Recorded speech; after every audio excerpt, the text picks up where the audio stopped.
दोस्तों, स्वागत है आपका मेरे चैनल में। आज की कहानी कुछ इस प्रकार। कहानी का टाइटल है राजा और घोड़ा। एक राजा था जिसके अस्तबल में बहुत से घोड़े थे, पर उनमें से एक घोड़ा बहुत ही शक्तिशाली और युद्ध कौशल में निपुण था। राजा उसी घोड़े को हर बार युद्ध में लेकर जाया करता और विजयी होकर वापस आता। धीरे धीरे समय बीतता गया और घोड़ा बूढ़ा होता गया। घोड़े की वृद्धावस्था को देखकर राजा को लगा कि यह घोड़ा बूढ़ा हो चुका है, अब यह युद्ध कौशल में निपुण नहीं रहा होगा। सो राजा ने उसको युद्ध में ले जाना बंद कर दिया। अब वह अस्तबल में ही रहता और घास खाता और आकर सो जाता। एक दिन वह घूमने के लिए निकला और घूमते घूमते बहुत आगे निकल गया। जब वह वापस लौट रहा था तो उसने देखा एक नदी है और नदी के पास थोड़ा सा कीचड़ है। उसने सोचा यह कीचड़ तो मैं एक छलांग में पार कर जाऊंगा। वह जैसे ही उस कीचड़ में गया वह वहाँ फंस गया तो उसे यकीन नहीं हुआ कि वह उस कीचड़ में फंस गया है। उसने बहुत हाथ पैर चलाने की कोशिश की, निकलने की कोशिश की। वह जितना ही निकलने के लिए हाथ पैर मारता उतना ही उस कीचड़ में धंसता चला जाता। अब वह थक हार कर बैठ गया और ज़ोर ज़ोर से हिनहिनाने लगा। हिनहिनाने की आवाज़ सुनकर आसपास के कुछ लोग वहाँ इकट्ठा हो गए। उन्होंने भी उस घोड़े को निकालने की बहुत कोशिश की, पर वह घोड़ा वहाँ से निकल नहीं पाया। अब कुछ लोगों ने पता लगाने की कोशिश की कि यह घोड़ा किसका है।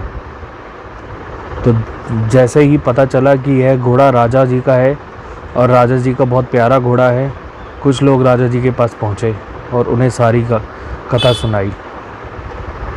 राजा ने यह सुनकर कि उनका प्यारा घोड़ा कीचड़ में फंस गया है, तो वह तुरंत ही कुछ सैनिकों को लेकर वहाँ पहुँचे, पर वह भी उस घोड़े को कीचड़ से निकाल नहीं पाए। अब यह सब देखकर राजा बहुत दुखी थे। उन्होंने अपने मंत्रीगण और जितने भी सलाहकार थे सबको बुलाया और उनसे उपाय पूछा।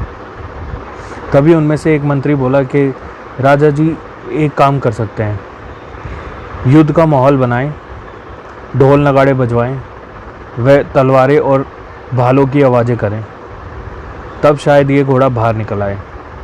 राजा को यह तरकीब बहुत अच्छी लगी। उसने सोचा कि शायद हाँ, ये कुछ अच्छा ही है, करके देखने में क्या हर्ज है। तो राजा ने युद्ध का माहौल बनवाया।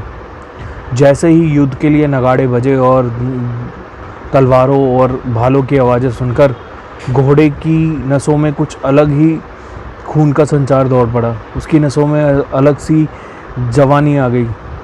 वह झट से उठा और फट से कीचड़ से बाहर आ गया। यह देखकर सब बहुत खुश हुए। राजा को तब समझ आया कि घोड़ा बूढ़ा ज़रूर हो गया है, लेकिन उसके अंदर आज भी लड़ने का जज्बा कायम है। उसका शरीर आत्मविश्वास से भरा हुआ है।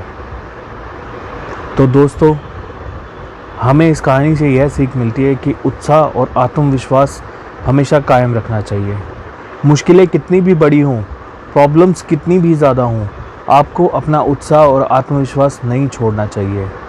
जितनी बड़ी प्रॉब्लम हो उतने ही आत्मविश्वास के साथ उसे पार करना चाहिए, उस प्रॉब्लम को सॉल्व करना चाहिए। सो अगर ये कहानी अच्छी लगी हो तो लाइक, शेयर, कमेंट ज़रूर करें और हाँ, चैनल को सब्सक्राइब करना ना भूलें। धन्यवाद।